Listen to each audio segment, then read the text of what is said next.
Welcome to Hospitality Talks. I am Abid Bhatt. Very glad to be back here with you. And we've got a wonderful panel of professionals put together to discuss investment opportunities in Europe. As we all know, together with tourism, hospitality sector is the third largest socioeconomic activity in Europe.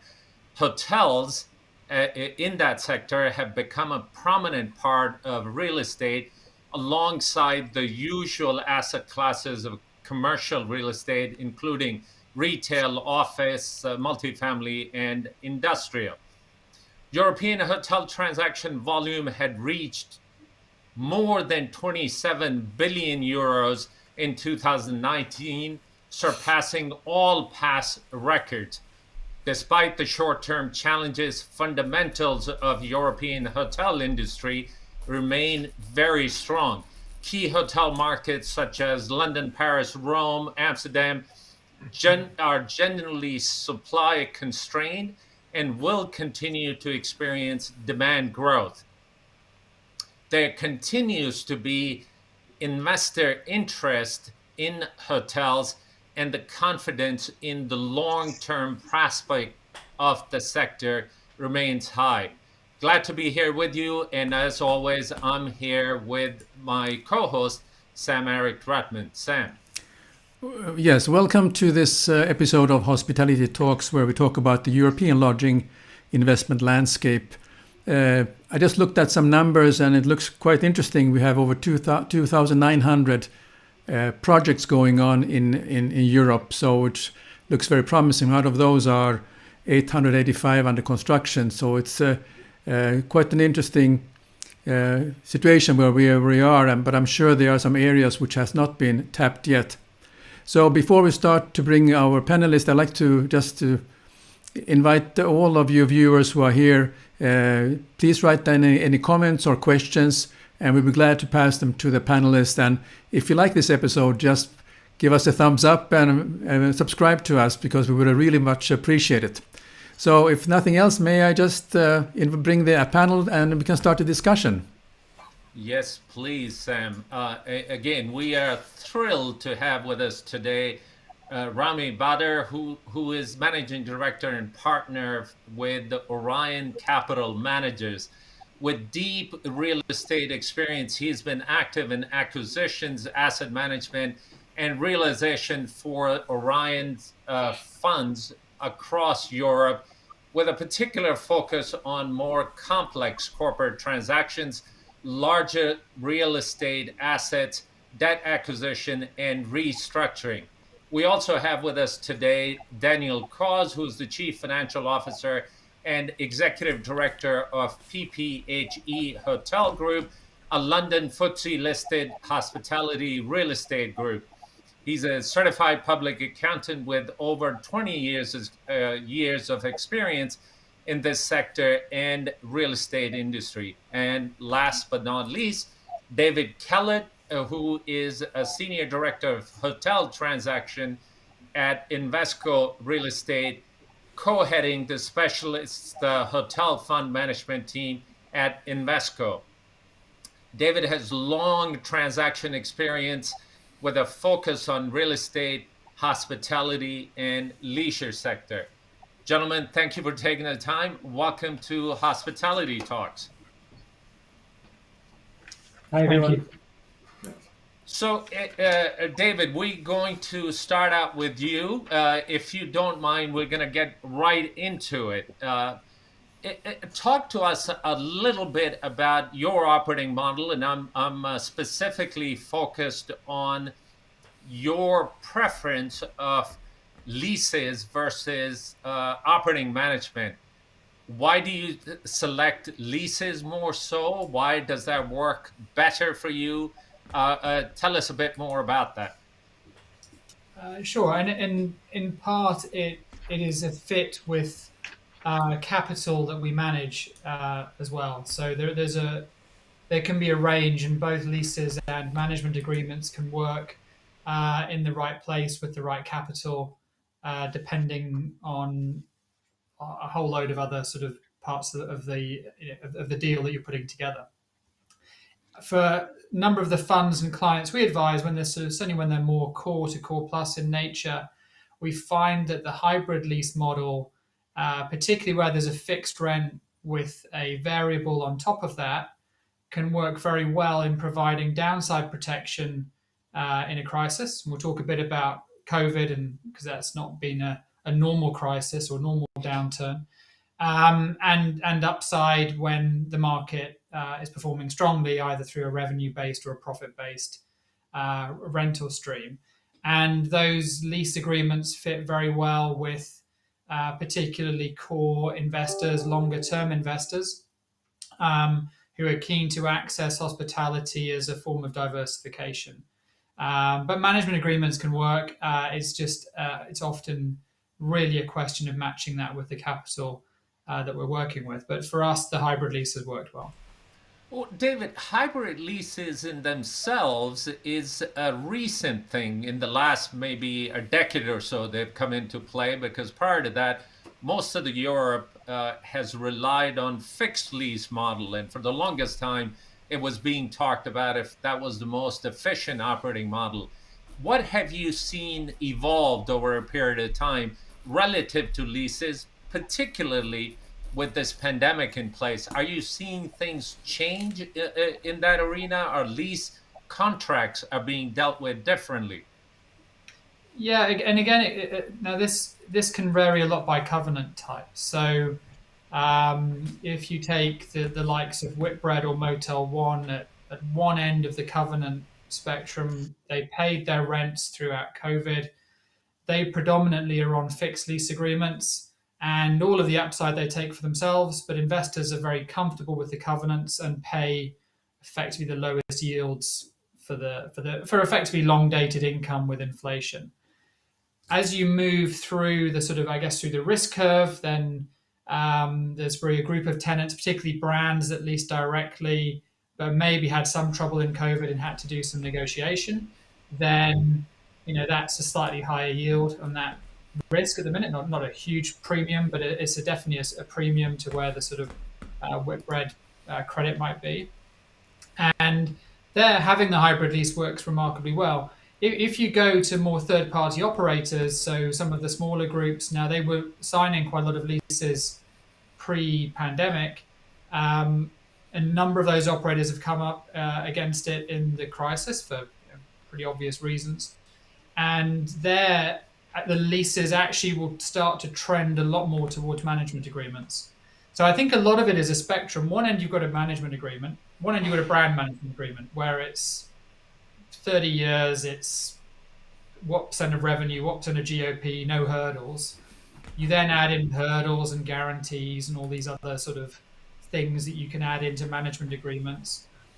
Then, the sort of crossover between that and a hybrid lease is maybe a lease where you've got, things like termination on sale rights or performance tests. So you see a lot, what you're seeing, I think, now is a lot more of the features of management agreements coming into lease agreements to give the landlord effectively more control, but that will vary depending on the covenant. So, if you ask the best covenant, if you ask the equivalent of Microsoft for that termination on sale, they'll give you a very short answer. But if you go to the weaker covenants, then part of the risk equation actually is that the lease agreement has more landlord friendly clauses included within it. From your lens, has the profile of lessees changed? Do you prefer dealing with brands versus third-party operators, or a middle fund, if you would, that acquires these leases? Any preference? I think the preference is really around alignment of interest, and it's where you can align interests, again, be it lease or managed or whatever, is really how you create deals that work for both the owner and the operator and the brand. So I guess more simply, and again, it comes back to the type of capital that you're investing on behalf of. For more core capital, a direct lease with a brand, particularly in a city center asset, if it's a strategic asset for the brand, they won't want to walk away. So they're going to pay the rent. They're not going to want to be kicked out. They're not going to want sort of difficulty, essentially. So you have much, much more certainty about the payment of the rent. And if you get the right alignments, if you get the right structure in the hybrid lease and the sort of right variable rent component, both sides can make good money, and it can be attractive for both. Working with third-party operators, I think can work very well where there is a co-investment from the third-party operator, and where there is again that strong alignment either through a promote structure or through maybe a profit share variable. Now those are probably more akin to value add deals, but again it's a spectrum and it can vary, and you can put those together. And I suppose the hardest one to get the true alignment of interest one is the sort of classical brand management agreement. And that is where there's a conflict between creating value for the real estate owner versus creating value for the brand. But that, I assume, Abid, you've had many people talk about that probably, right? Absolutely. I mean, a lot of times alignment of interest can vary a great deal, hence the reason why different business models have even been contemplated and different platforms have come about.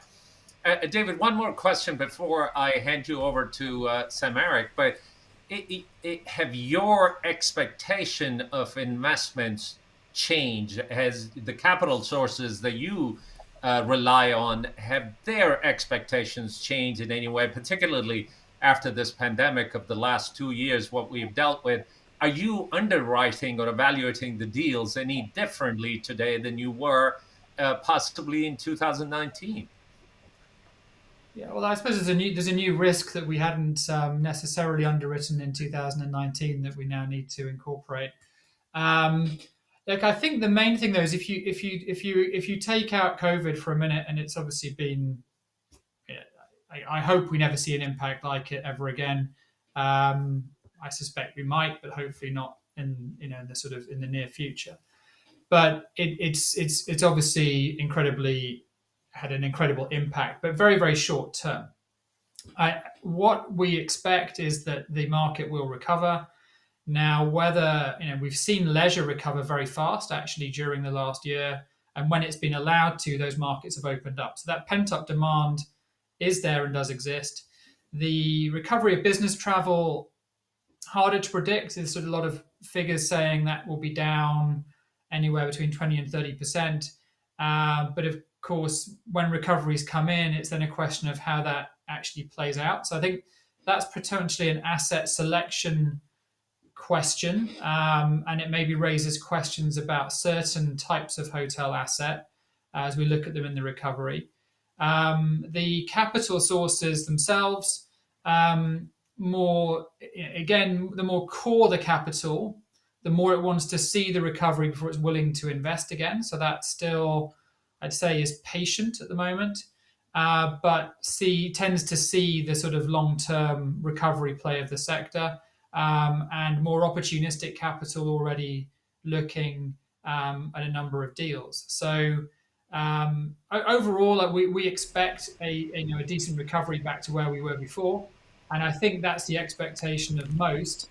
But it just might be different to how it looked previously. So yes, it does change the underwriting, but the sort of long-term story remains one that is pretty positive, right? So it's still on everybody. It's on people's agenda. I don't think we've seen, say with something like retail, there's quite a material shift in perception as to what the future of retail looks like. The perception on the future of travel is, yes, it will come back, and it's more a question of how rather than if that makes sense. Fair enough. Look, from your perspective, your prognosis of recovery, if you were to pick a year that we will surpass our peak of 2019, and I'll ask the same question of our other guests, if you were to pick a year, what would that be? I'm going to be bullish. I'm going to say 2023. And I'm going to say, I'm going to say that because of what we're seeing in the US, or what we saw in the US at the back of last year, and the forecasts for the US this year to me seem pretty bullish. Now in Europe, I'm going to caveat it with it does require the restrictions to be lifted, but you have got inflation helping a bit on rate. So the same number, not inflation adjusted, but say I'd be bullish and say no. It's not necessarily. That's not necessarily our internal view. Actually, we think pretty bit longer. I hope it happens in 23, if not sooner, because everybody wins if that is the case.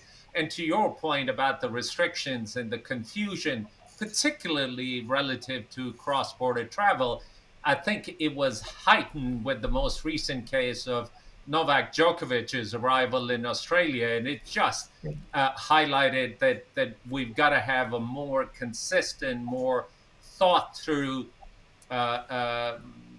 plan on who we let in and who we don't let in and why that occurs. But hopefully that is a learning for all of us. If we didn't accomplish anything else, maybe that's a learning from that incident. Let me turn you over to Sam, and I'll be back with you in a moment. Sam. Thank you. I'm going to rephrase my answer slightly, Abid, which is to say, if I'm being realistic, I think it's more 2024, 2025. But the optimist in me, if it's next year, I'm not surprised. That's a slightly more nuanced version of the optimist that was speaking a second ago. Well, David, I was hoping to have you back next year to talk about how well you had recovered.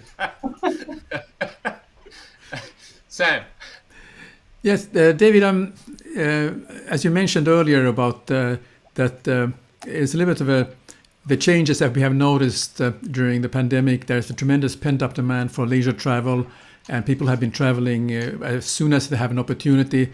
But on the other hand, then on the business travel, it still is interesting to see because of the many large corporations are already restricting their business executives, that they prefer that combination of hybrid or being on a Zoom call rather than traveling on to the client every time.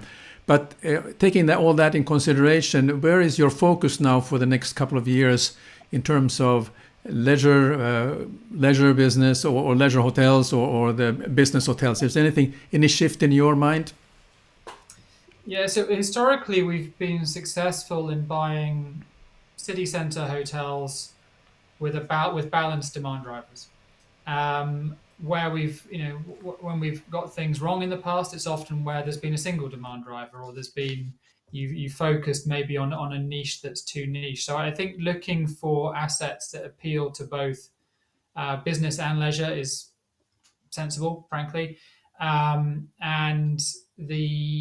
and perhaps more of a skew to that lifestyle product, a bit smaller, less dependency on meetings and events business. Probably preferred at the moment in the recovery. I mean, usually the first group of travelers back, international travelers back, is that sort of C-suite, top-level executive group, and I also look back at previous crisis, financial crisis. Travel massively slowed down. It recovered again. Here, lots been made of video conferencing. I think we all know that actually in a face-to-face meeting, you can achieve a lot more, right? Particularly if it's a meeting where you have to collaborate, sort of, trying to do, those things where you put post-it notes on the wall. I mean, trying to do that on here is really very, very difficult. So to actually get teams to collaborate and work together, as good as Microsoft Teams is, I don't think it's as good as actually an in-person meeting to really get that sort of collaboration fostering, which is, of course, is a benefit to the work environment. But it is going to be different, and the work environment's going to be different, and we'll adapt with it. Yeah. But tend to stick to sort of good real estate and sort of balanced demand drivers. Right. You mentioned about the lifestyle hotels. We had as our guest last week someone who is one of the top professionals in rolling out lifestyle hotels, and that has been they have a tremendous success because of the food and beverage alone represents maybe 45 to 50% of the revenue, and also it creates a vibe into the community. What is your thoughts on investing into lifestyle hotels? Is that something? Are you more of a traditionalist looking at the proven products, or are you venturing into that kind of field of lifestyle hotels also? Yeah, no, we own a couple of lifestyle hotels. We own the Andaz in Amsterdam, and we own the 25 Hours Hotel in Florence, which just opened at the end of last year. And you see lifestyle themes coming into some of the bigger brands and other operations. I do think one of the differences, and you look in the rooms in those hotels, they are very different from the rooms in your standard hotel, which often you can't always determine which brand it is from the room, put it that way, right? So, but I think more of those features will come in. But we like the space, we like the segment. It's been strong growing, and we like it. Yeah.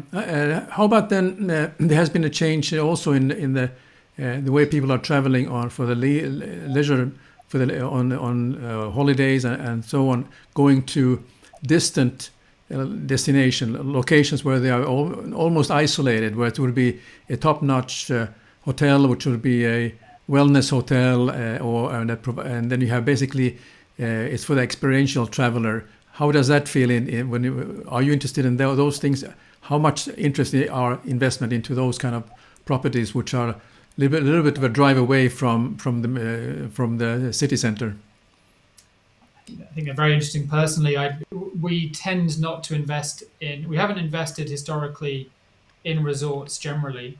There are brands in that space which are exceptional, and have created a consumer demand, which is really first rate, right? I mean, there's a few that stand out. I won't sort of mention them because they are very good, and even some of those are going to come urban as well. So you see some of them coming into sort of urban locations. But we haven't invested into that type of asset. We focus predominantly on the top 15 European cities, and where there are high barriers to entry, very selective on micro location. But that's probably a better fit with more core to core plus type money. But the asset you described sounds fantastic. So it's more of a nice place to go on holiday, but it can they can make a lot of money, I'm sure. Yes, very good, David. Well, thank you very much for those for that input. So may I hand over back to Abid? Thanks, Sam. David, a couple of quick questions before we bring our next guest in. Tell us a bit about what the deal flow has been like. What's coming across your desk? How are you evaluating these assets? Are you seeing some stress in the market, distress in the market? Are there discounts available? Anything you can share on that front? I think distress was everybody was expecting it, sort of, off the straight away after the pandemic. We haven't seen much, if any, true distress yet in the market. I suspect it might come when some of the government support runs out in the next sort of over the rest of this year. We'll have to wait and see. There is definitely some stress. It's just a question of how much stress, and then and you're seeing that in processes. But the deals there's wasn't a lot of deal flow, I'd say, until the middle of last year. It then picked up at the back end of last year. But actually, the processes themselves are pretty competitive, and there's quite a bit of capital, and the price discounting I wouldn't say is material, and it doesn't necessarily feel consistent with obviously the level of impact on trading, right? So it's but a market that's picking up, and I would expect again the next couple of years to be good for investment overall, and a good time to be investing, but probably with a selective hat and a targeted approach to the deals that we want to do. Well, terrific, David. Thank you for that. Please stay with us. We'll have you back in a moment. At this point, Sam, let's bring forward Daniel Cause with the PPHE Hotel Group. Daniel, thanks for taking the time. Thank you for having me. Look, Sam and David were talking about markets that might be more attractive. We know you have a huge presence in London. London has enjoyed that leisure and business traveler coming in. But London also has some challenges as we're going through it now, Brexit being one. Talk to us a little bit about different markets that are your focus, but London specifically, please. Yeah, so PPHE is a fully integrated hotel owner and operator. So we build, we own, and we operate hotels. And our sectors are indeed London is a big market for us, Amsterdam, Berlin, but we also own resorts in Croatia. And until now, I mean, I think we still love London. And you're right, London has been hit by the pandemic and also hit by Brexit. Although we don't really know the full effect of Brexit yet, because Brexit actually happened during the pandemic. So we currently see in London supply chain issues, which is not a secret. There is a shortage of staff because a lot of Europeans during the pandemic left London and are unable to return. So there are some trading issues currently in London, but we also know that demand is very strong. There has been some strong demand swings during COVID, but we see that whenever restrictions are lifted, London remains a world capital and very, very attractive for leisure, very attractive for large meeting and events, and also corporates we see returning. So we still very much believe in London, but we need to see how the dust settles, with this Brexit and the supply chain issues that it gives us. So, Daniel, right out of the gates, if I may ask you the same question, pick a year where you expect this industry to have fully recovered. Well, I'm as optimistic as David. So I hope it's going to be 2023.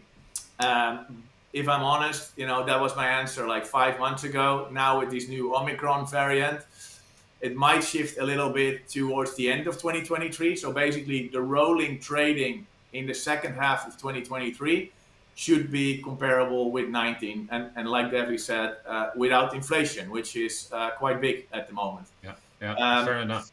That is based on the trends that we saw, for instance, in the third quarter of last year. The third quarter was least restrictive, if you like, in terms of measures. Everything was reasonably open, and we saw very strong rate increases, very strong demand, pent-up demand coming back.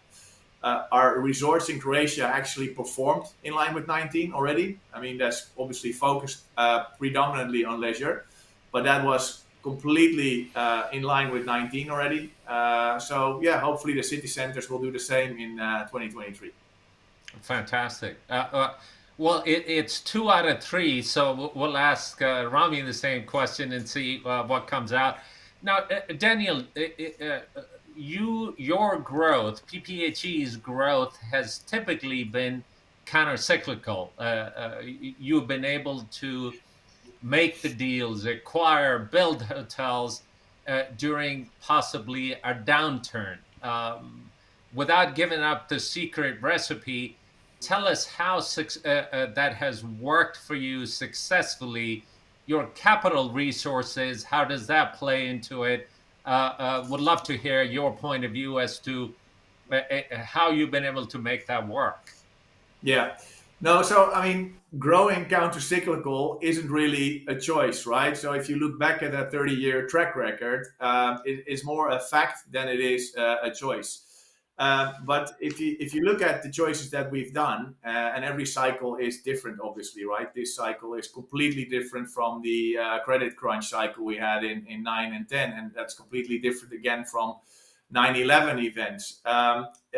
every time when such an event happens, we are like on the verge of building a lot of hotels. And now again, we were on the verge of building a lot of hotels. And you have to make a choice. I mean, your business is dropping. Nobody ever seen a pandemic like this. Is business ever going to come back? And then you need to make a choice to deploy, 280 million pounds of capital to build a new hotel. And those choices, we have typically made them in downtime. So, now we are building 36,000 square meters in Shoreditch, which we actually decided upon in April 2020. And we got funding in May 2020 to do that. Back in 2009-10, when the world was in a credit crunch, we also built 3 of the largest hotels we currently own. So we typically take very large investment decisions in down circles. And so far, this has benefited us because after a down cycle, you obviously will have an up cycle. And then you're just in time with opening the hotel. In terms of your question with regards to development, it is currently, was funded in May 2020. So the capital is still available and banks are still open for business, which is a completely different environment from 9-10, when all the banks were shut and you could, refinance, but new funding was very hard to achieve, really. So, Daniel, when you were underwriting these projects, particularly the one that you just referred to in 2020, possibly at the deepest time of the pandemic, are you using different assumptions from getting the capital lined up for those kinds of projects, where I was told last year in one of the conversations that hotel had become a 4-letter word and not to be discussed at that particular point. Any thoughts on that? I'm sure your long-lasting relationships help you, but are you underwriting the deals any differently during downturns? Strange enough, like David was also alluding on it earlier, strange enough, valuations haven't been impacted that much by this pandemic, which is strange if you think of it, because valuation for a hotel is 2 things: it's cap rates or rates, discount rates, and it's trading. Cap rates, discount rates haven't changed, but trading obviously, there is no trading at the moment. So you would expect valuations to have declined. But we don't see that actually. I mean, we don't see it in the deal flow. We've done a deal ourselves, partnering with someone last year, and everything is still very much at 2019 values. So with underwriting, it means your hockey stick is probably just a little bit steeper, a little bit earlier, optimistic, I would say, but realistic. So, but it depends who you ask. If you ask a valuator for the bank, the question you asked all 3 of us, he will probably tell you 2025. Nobody really knows. In underwriting, on a construction project, it takes us 3 years to build the hotel. So we think that whenever we finish this hotel in H1 2024, we hope that things are back to normal. So with building a hotel, it's obviously a 3-year cycle that you're looking against.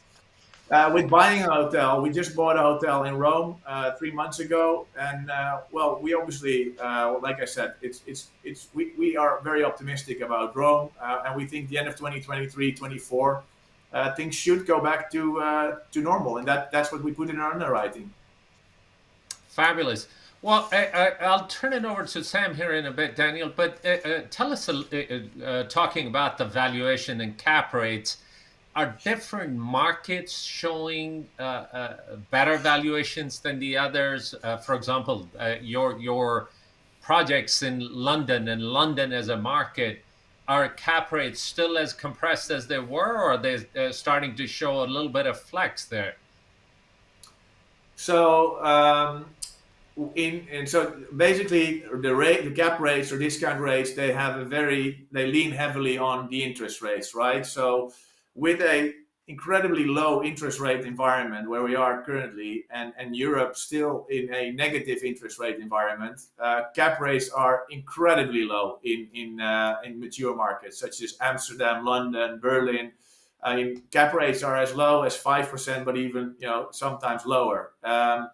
We recently did an acquisition in Serbia, where in Belgrade, where cap rates are a bit higher, but obviously that's also risk related. So I think generally, if you're investing in like us in key city centers, mature markets, you will pay quite a low you will pay based on quite a low cap rates. So what we typically do in London, and which diversifies us a little bit, and it takes away a bit of competition in terms of bidding for something, is we also build hotels. We have the capability in-house to completely build a hotel ground up. So in London, we bid for sites, and they don't necessarily always have planning. So we buy sites with a planning risk. And that narrows the group of investors bidding for that property. You take upon yourself a planning risk, which is a calculated risk for us. And then when we get planning, we are able to build a hotel much cheaper than it is to build it to buy it turnkey. So that's where we have been successful, particularly in a city like London. Fabulous, fabulous. So, Daniel, let me hand you over to Sam for a bit, and I'll be right back with you, Sam. Thank you. Daniel, I'm interested in two things. One is your presence in London. You have this art hotel projects going on. Are they under construction, or is it sort of in the construction phase? And could you just talk about the idea of, since you have a Park Plaza, and then you have now this, if I understand correctly, a lifestyle product. What is your kind of vision for this, and where is the revenue and the success going to come for those kind of lifestyle properties? Yeah, so indeed we have a brand called Park Plaza, which is a licensed brand from the Renaissance Hotel Group. So we actually have the ability to tap in their network with the brand name Park Plaza. And with Art Hotel, that's fully our brand. We indeed try to generate something in a lifestyle. So we now have 5 art hotels. We are in Budapest, we're in Berlin, we're in Amsterdam, and we're now going to open obviously 1 in Rome and 2 in London. One is our own build, and one is the one that we manage for a third-party owner.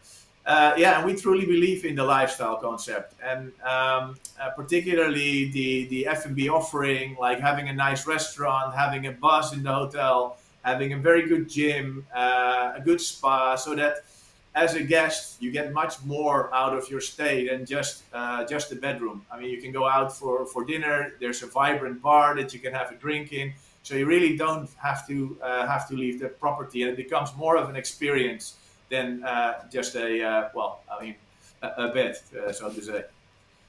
Yeah, very good. But then on the other side of the spectrum, you're in Croatia, you're doing camping. So what kind of, are these for camping, or can you talk a little bit about what you're doing over there, and what is the camping part of it? Sure. So we have 2 quite distinct segments we focus on. One is the core upper upscale city center hotels, and then we have the leisure and outdoor sector. And we are really happy with this diversification, specifically during Corona, because during COVID that sector performed actually really, really well. We bought into a portfolio 10 years ago, and the development potential there was incredible. So for instance, we have 7 campsites in Croatia that have the size of Hyde Park currently. And when we bought these were basically pitches where you could park a tent on, and you would typically pay like 60-70 euros for a night. What we have done with the site is we completely converted it and equipped it with infrastructure. We completely equipped it with glamping tents, and made the offering completely different, and turned it in a hotel P&L, really. So the glamping offers you a tent with air conditioning, a bathroom, and everything is sea view. So we converted the P&L of a campsite into a hotel P&L, but with a camp capex. So that made it very, very interesting from a yield perspective. We've done that with 2 sites, and we're rolling it out to the other sites really. And it's a wonderful product. I absolutely advise you to visit sometime. Well, I'm looking forward to it because I think it's something which has been camping has been around for ages and so on, but now it has taken it has pivoted to the clamping, or it has been more of a luxury product almost, where you have really people who really appreciate that they can be on their own, and particularly now during this pandemic period, many of the sites that I have heard about are be very, very popular because of that part of its isolation. You're also with the nature and so on. So I think that's a very interesting approach, and I think I have to applaud you for that. Yeah, no, and as an investor, I mean, it's a beautiful product, and as an investor, it also works for us. It's a great investment, and we would definitely like to do more of it. And so is this a branded product, or is it just based on the location that you do? How is your approach? It's a branded product in Croatia. So in Croatia, it's branded through Arena Hospitality Group. It's one of the largest owner-operators in the region, actually. And it's branded Arena, the campsites, yeah. Okay, very good. Yeah. That's interesting, Croatia, because I know there's Slovenia is another country which is ready for that kind of activities and so on. Okay, well, yeah. Now you see these countries got a lot of investment over the last 2 decades, coming out of a communism period where not a lot of investment had gone in. You see a real shift. I mean, a lot of money has been invested in the coastal lines of Croatia, and it really becomes an alternative for the French coast, really, if you see the offering that is there at the moment. Very good. Okay, thank you, Daniel, and let me hand over back to Abid. Thank you, Sam. Daniel, one other question before we bring our next guest in, and it's in line with your conversation with Sam-Erik. The outdoorsy type of product, particularly during pandemic, was very much sought after and did extremely well. And your glamping product, I guess, fits that. The other big trend along with that was the wellness offering. Any thoughts on that? Have you seen better traction in it? Are you looking at that as a add-on facility service anywhere? No, so wellness for us is really an additional service in the hotel. So we like to do it well. So if we have a wellness or a spa, we like to do it well. A lot of our hotels have equipped pools, but it's really an added service for the hotel. And during COVID, it was actually also most restrictive almost. I mean, nowadays still you have to make a reservation, you have a maximum capacity. The social distancing rules didn't really help. So it's an added service that guests couldn't really benefit to the most, I would say, last 2 years. So hopefully, when restrictions are lifted, that will be used more in our hotels. Fabulous. Well, Daniel, thank you for that. Please stay with us. We'll have you back in a moment. At this point, let's bring out Rami Badr. Rami, thanks for taking the time.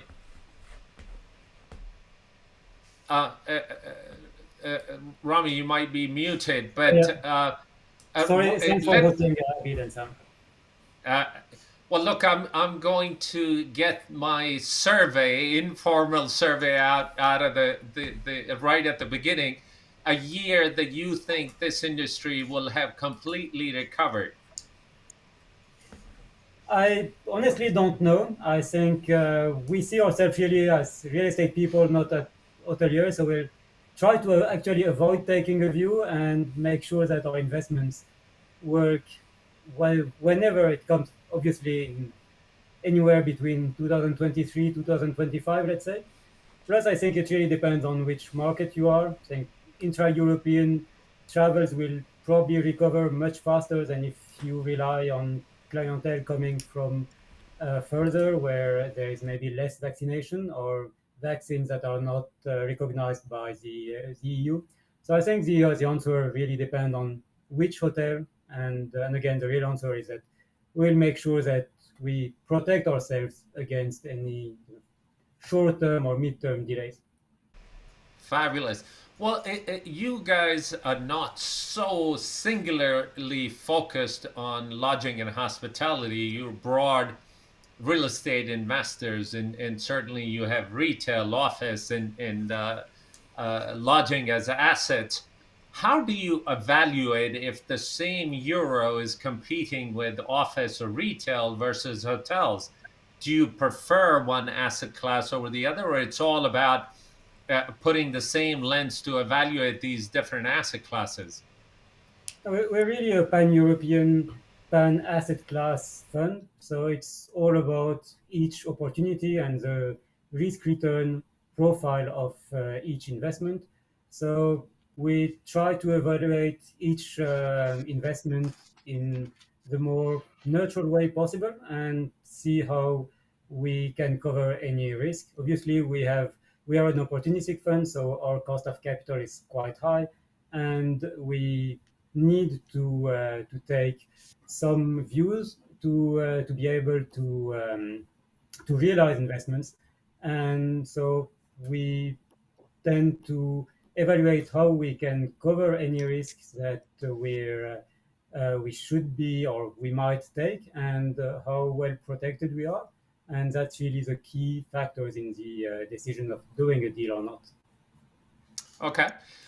Rami, what are you experiencing relative to trends in retail and office? As we all know, hotels rely very heavily on location, location, location, much like, I guess, all the other asset classes. But we drive demands from offices or retail or whatever else might be in the area.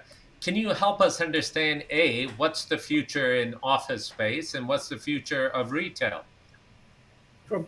So our view of office is that we'll still be needing office, and that even if there might be less quantity, there probably will be a need of more quality. So we're actually developing a significant number of office projects, but all of them very, very well located and having all the top-notch amenities for users and all the ESG credentials. In retail, I think we don't either believe that it's the end of retail. City center retail will still be there, but there's probably too much shopping centers, and there will be a reduction again in quantity. So I think it's the COVID has been again an accelerator of trends, and creating even more disparities. The quality is even more important. So I think the best assets will perform even better, and the worst asset will disappear and have to be converted. And the impact for hotel, I guess, is that again there will be a difference in or different paths dependent on which market you depend. So, for example, hotels that depends on business travel and that are maybe not perfectly well located will probably suffer, because I believe that we will be traveling less for business, as we've seen now that a number of the meetings, not all of course, but a number of meetings can be done by Zoom, by Teams, etc. So these purely business-oriented hotels will suffer. On the opposite, I think the again well-located hotels in top city centers will perform. So in retail, if I may spend a bit more time on that, at one point, retail was being reconceptualized as more of an experience, with restaurants and entertainment becoming a huge component of that asset class. Are you seeing that trend continue on? Has it pivoted elsewhere? Share a bit more about that, please. So we actually developed one of these mega center, one of the first in Europe, called Puerto Venezia in Zaragoza, which was a 200,000 square meter scheme with, as you mentioned, we called it more retail resort and retail shopping center because it had all these leisure amenities. I think it now has kind of stopped because there hasn't been that much investment in retail. People are kind of trying to see where we're going, who are the retailers that keep performing, and how you can assess retail investment. I think retail is facing a number of issues. Some of them are long term and will not come back. In particular, of course, the internet shopping. So there's not that much investment. So short answer to your question is that I think this has kind of halted for the moment just because there has been less investment in retail. Well, I guess we will have to redefine retail therapy some other way, because that had been used for the longest time as an activity. So that will have to be redefined. Rami, from Orion's point of view, do you have a preference on build versus buy? Do you see better returns on one or the other? I know it's going to be market specific, but generally speaking, over the past, have you leaned more towards acquisitions versus development? We've leaned more on developments, um, mainly because of where we are in the market. Anything that is income generating is very expensive. So we decided to build in order to be able to sell a finished project. And the other advantage of building is really that you can build what you want and what really can fit the market when you want to sell it. And what I mean is that by building, you know that you can have a product that is ESG compliant, which has the best credentials and that fits the needs of the future in a period where we know that assets or a number of assets will have to go through a repurposing or significant capex to again meet these new needs or these new ESG criteria. And so I think that's a big advantage of building. But of course, the disadvantage is that you don't have historical figures, and therefore, and even more for an operational asset like hotels, that's a kind of drawback of building. And therefore, what we're trying to do is lay off this operational risk as much as possible to the hotel operator, either through management agreements with performance guarantees, or ideally even with leases, even if that's more and more difficult. Well, it's very interesting because up until very recently, to be honest, institutional funds, whatever that means, had relied mostly on acquisitions to take out the development risk. But it seems like more and more people are at least actively considering building new. Rami, please, let me hand you over to Sam for a bit, and I'll be right back with you, Sam. Thank you. Rami, I'm interested if you could share your views of what would be, I mean, looking at where you see your focus for the next 2 years, and also what would be the most attractive investment markets that you'd like to focus on. We're really open, and we look at each opportunity one by one. It's very difficult with our cost of capital to say, okay, we want to be exactly in this market. We have to be open-minded and look at everything. And usually it's where there is less competition that we can fit our returns. So it's probably mainly again in developments, and which have to be of significant size to meet our fund needs. So it's relatively rare, and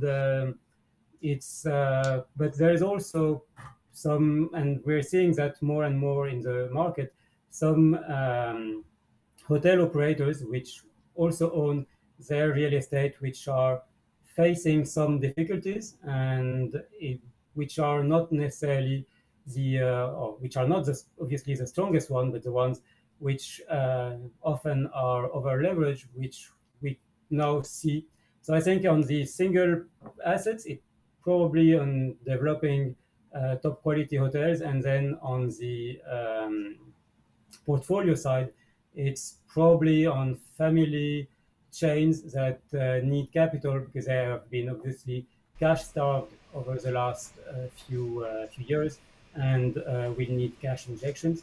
So that's small hotel chains which maybe 10 between anywhere between 5 and 10 hotels, and which again are usually family run or which have been acquired by a PE firm just before the crisis and are over leveraged. That's where currently we see the pipeline coming from.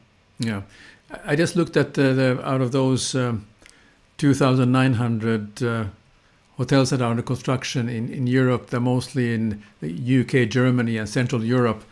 Where does Santa Claus Land stand in your interest, or North Europe, meaning?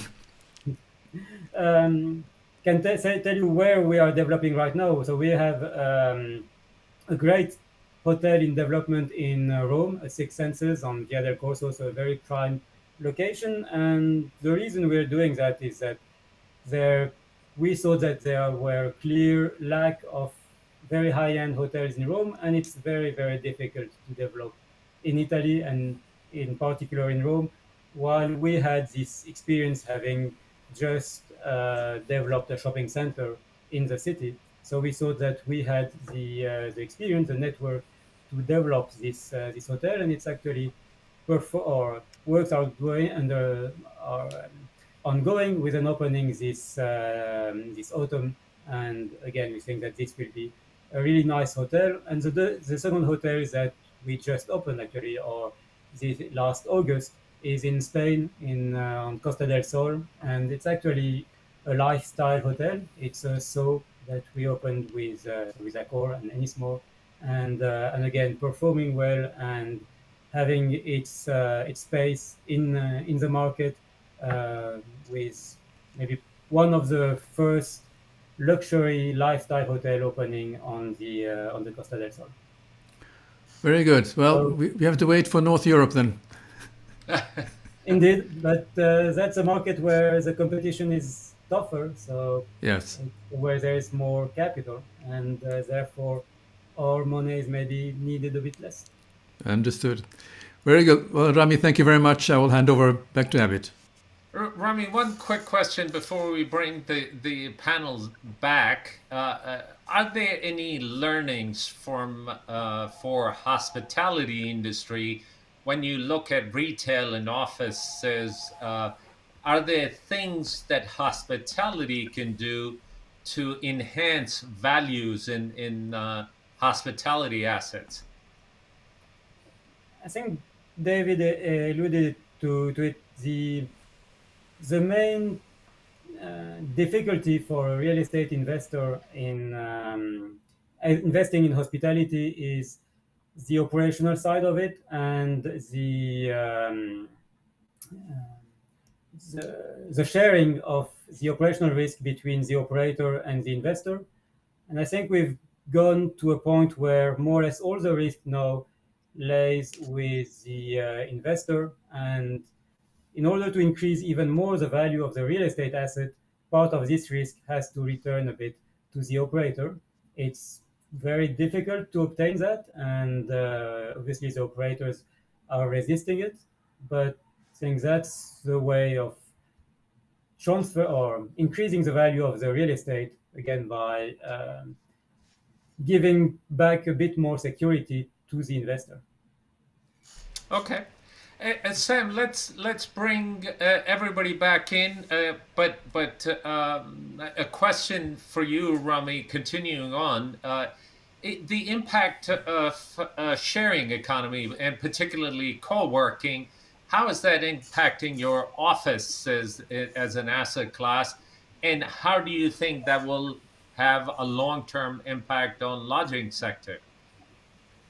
We try to integrate some part of co-working or flexibility in our project, because even for the tenants, the corporate using our buildings, it gives them some kind of flexibility if they want to temporarily extend, and it also brings service to the building. So it's a good add-on to our buildings. How it impacts the hospitality, I think there is more and more hotel chains that are coming to that market because they recognize that co-working is for a big part about service, and they are service companies, so they have the know-how to enter this space, and it's also a way of using some space of their hotels.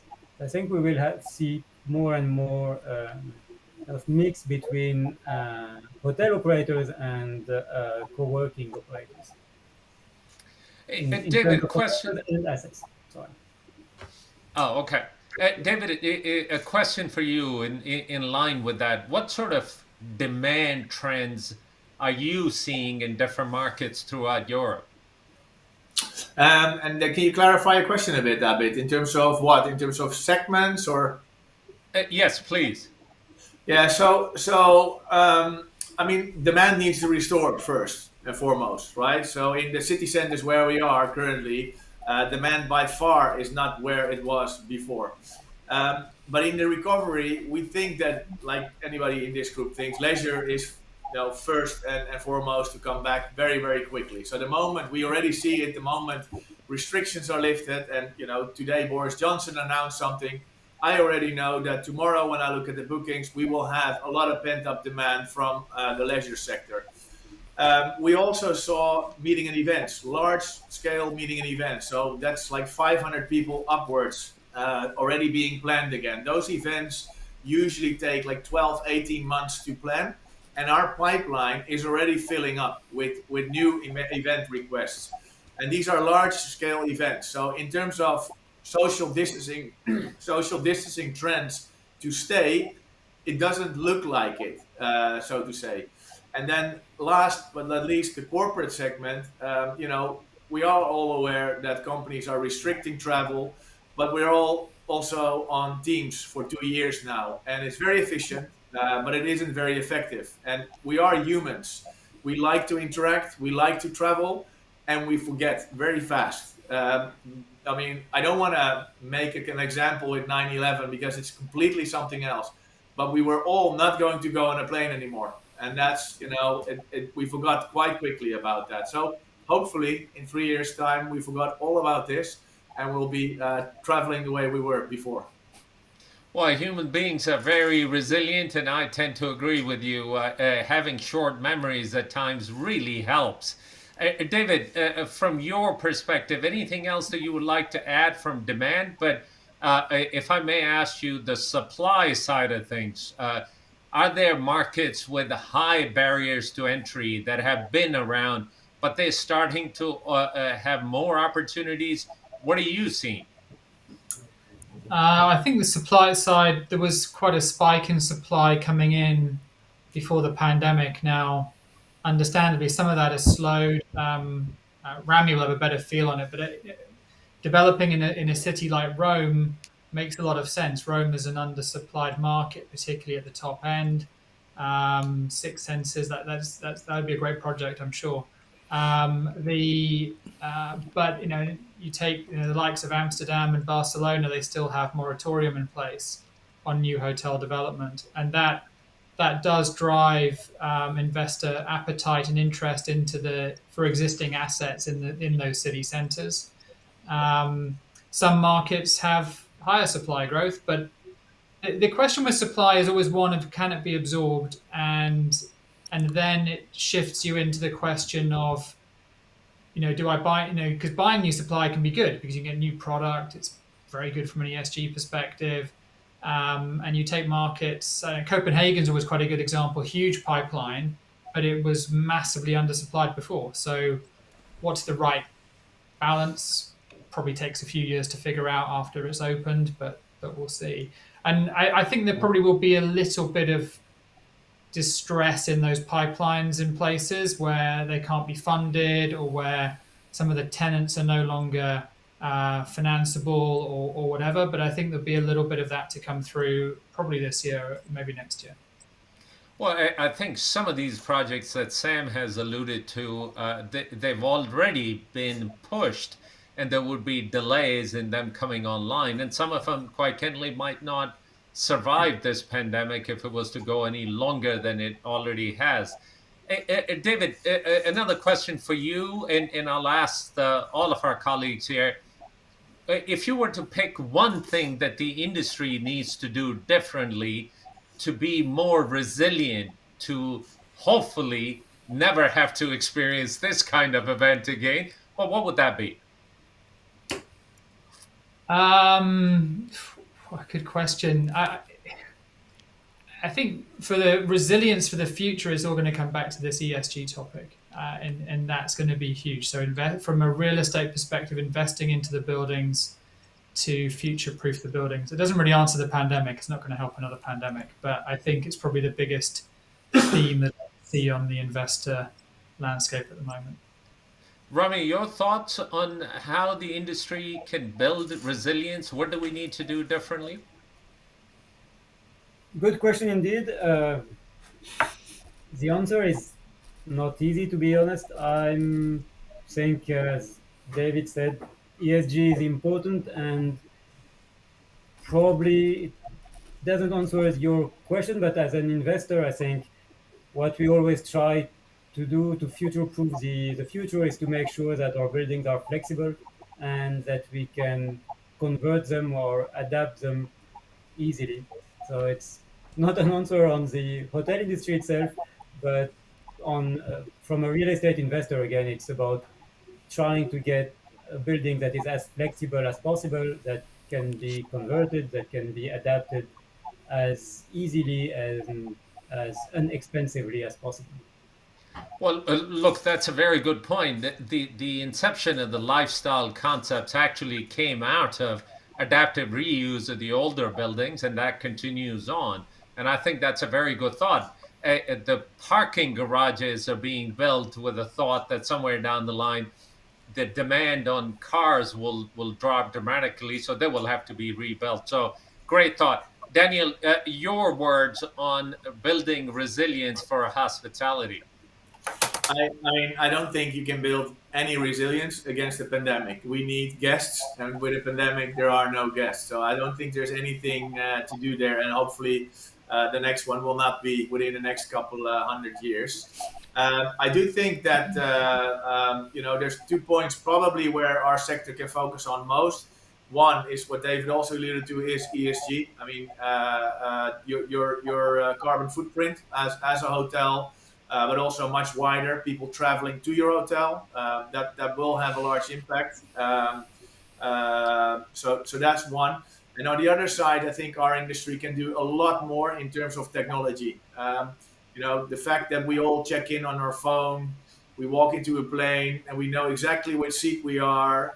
We've already ordered food. I mean, all of that, we are quite traditional, and we can ramp that up quite a bit because we have to prepare for a new type of guests, which is my kids that are growing old and want to travel, and they're looking for completely different experiences than we are used to. So I think that's an investment where our industry should focus on.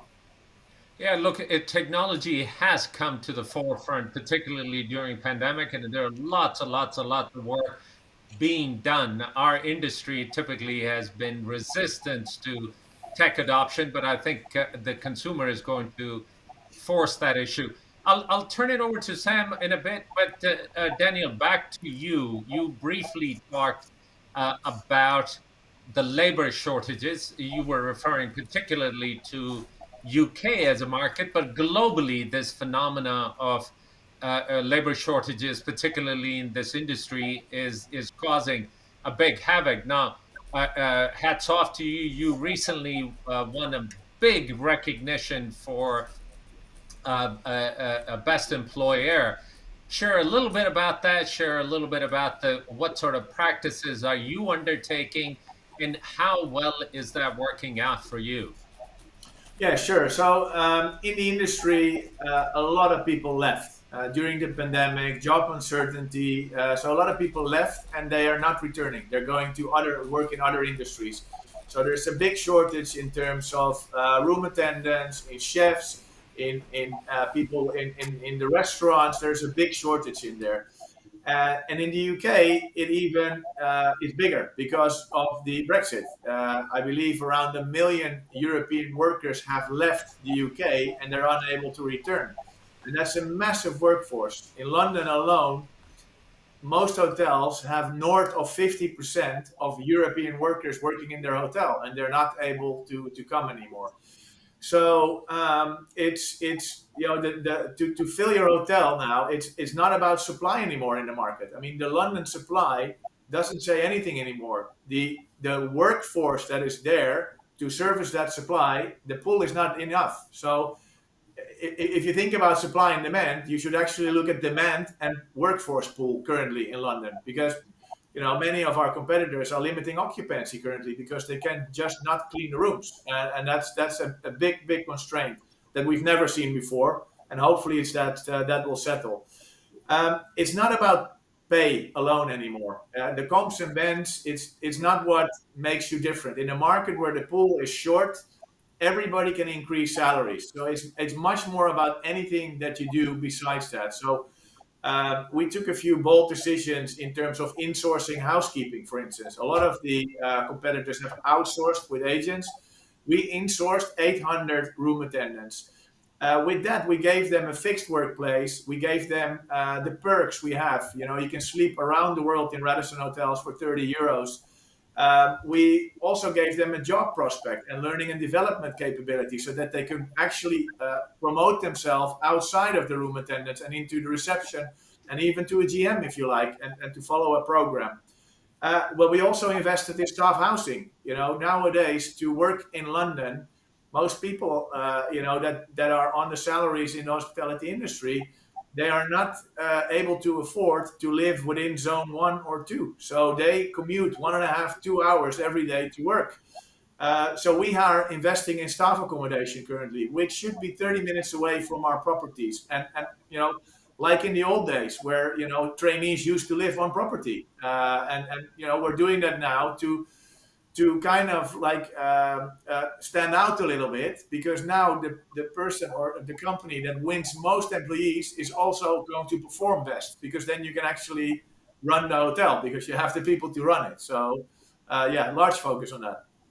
Well, great thoughts. And thank you for sharing that. To be honest, staff housing typically was thought of remote locations, but obviously if cost of living and availability of decent housing in dense urban population, if that's cost prohibitive, providing staff housing will bridge that gap. Let me turn it over to Sam here for a bit, and I'll be right back with you, Sam. Well, I have this classic question that we've been asking after the pandemic, and the question is, what is your personal learning from pandemic, not the business side, from your personal point of view? What has changed and what have you learned maybe about yourself? Maybe we can start with David, and then Daniel, and then Rami. I was going to say insolvency law, but that maybe is the wrong answer.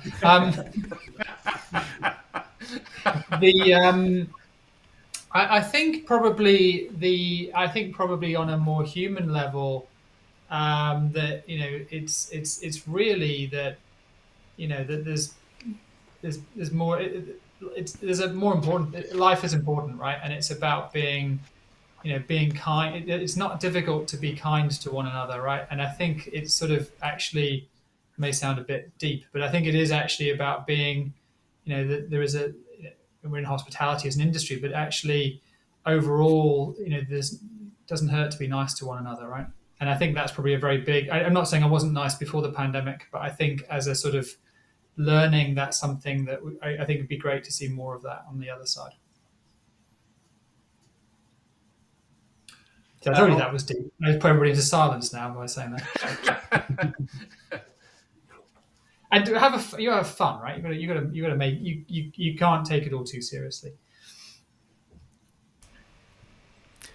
And how about you, Daniel? What's your thoughts? Yeah, I mean, in the same line, I think we shouldn't underestimate the impacts a pandemic has on mental health. We know in our industry, in particular, you know, you might think, oh, you're on furlough, you're sitting at home, you can garden, and you're being paid. But it's all, not true. I mean, not everybody likes to go to work and socially interact, and the effects this has on mental health is massive.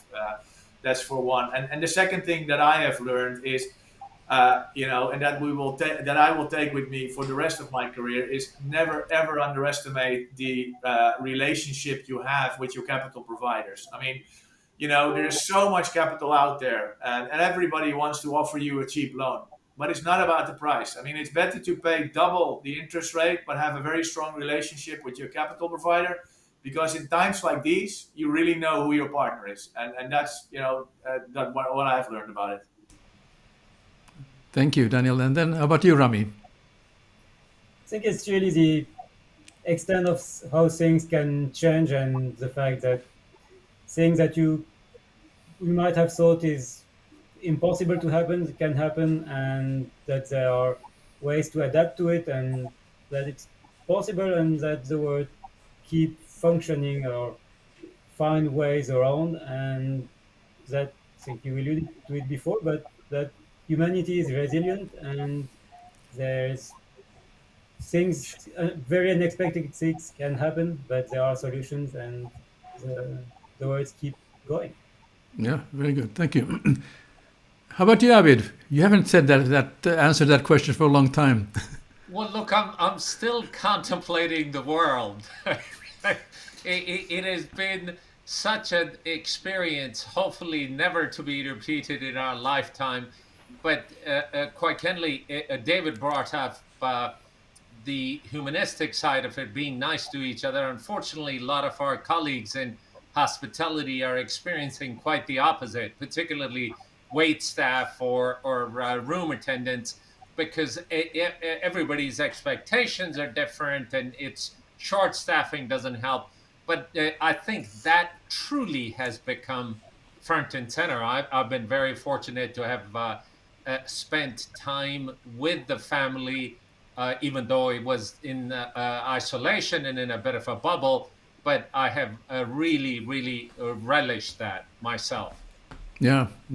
Well, same with me. I really appreciate the time that I have an opportunity to spend time with family, and also one of the things is that you know who your friends are during this very challenging time. So it's good. It has been good in that sense. That's very positive. Absolutely. Yeah. Well, Daniel brought up about the relationships quite candidly. Any business, but mostly our sector, hospitality, has always been all about relationships. And we tend to forget that every so often, whether it is relationship with the clients and lenders, developers, contractors, suppliers, whoever that happens to be. Relationships have meant a lot in this sector. And I think pandemic has brought that up front and center, that people will do business with people that they feel comfortable with. You can have the best business plan, but if there is no comfort level there's no trust level, it might not work. Sam, I think we have run out of time. I would like to thank Rami Badr with Orion Capital Managers, Daniel Koss with PPHE Hotel Group, and David Kellet with Invesco. It has been a fabulous conversation. Gentlemen, thank you for being with us. Thanks for sharing all your insights. We'll have to have you back in a little while to see how things are progressing. And to all of our viewers and our friends and panelists, continue to be positive and continue to test negative. Look forward to being with you next time. Sam. Yes, I also from my side would like to thank all the live viewers and also the replay viewers who will be watching this episode later on. But also we have this episode as a podcast. So if you go to Hospitality Talks and Google that, you will find it in your favorite podcast channels. So with these words, I'd like to thank again all the panelists, and we look forward to seeing all of you again in not too distant future. Thank you so much. Thank you. Thank you.